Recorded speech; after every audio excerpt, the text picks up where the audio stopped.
In today's video, I'm going to teach you how to create a private app on Hubspot and retrieve the access token, a fundamental task for anyone looking to integrate apps on this platform.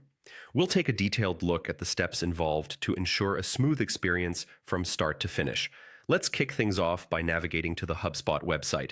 Open your preferred web browser and enter the Hubspot address in the URL bar, which should bring us to Hubspot's homepage. Once there, glance at the top right corner of the page where you'll find the Login button. Click on this and it should prompt you with a few options. For ease and simplicity, we recommend signing in with Google.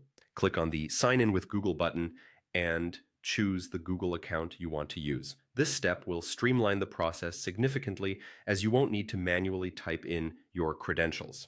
Having signed in, we'll move to the next step, which involves going to the Settings section. Direct your attention to the settings by navigating through the provided link, or you can typically find it within your HubSpot dashboard's main navigation menu.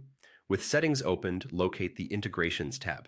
Click on this to explore various integration options that HubSpot provides. Integrations are the core of connecting different applications and software with HubSpot, making it a powerful tool for any business. Once you're in the Integration section, you will see an option for Legacy Apps. Click on Legacy Apps to proceed. Legacy applications are older applications that HubSpot still supports, providing you with essential functionalities. Here you'll find a Create button, your gateway to developing a new private app. After clicking Create, select the Private option.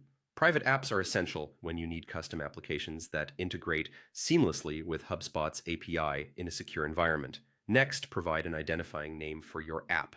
This name should be descriptive enough to differentiate it from other apps, especially if you plan to create multiple private apps in the future. Optionally, you can add a description or a logo to personalize it further. At the top of the page, direct your attention to the Scopes tab. Click on it to specify the data your app will have access to. Then click on Add New Scope and choose the appropriate scope for your app. Each scope determines what your app can access or modify within your HubSpot account. Once satisfied with your selections, click Update to confirm the configurations. It's crucial to confirm these settings to ensure your app functions as intended. Finally, with everything configured, locate the Create App button at the top right corner. Click on it to officially create your private app. There you have it. You've successfully created a private app on HubSpot. Make sure to save your access token and use it to authenticate your app's API requests securely. Thanks for watching, and I hope you found this guide helpful.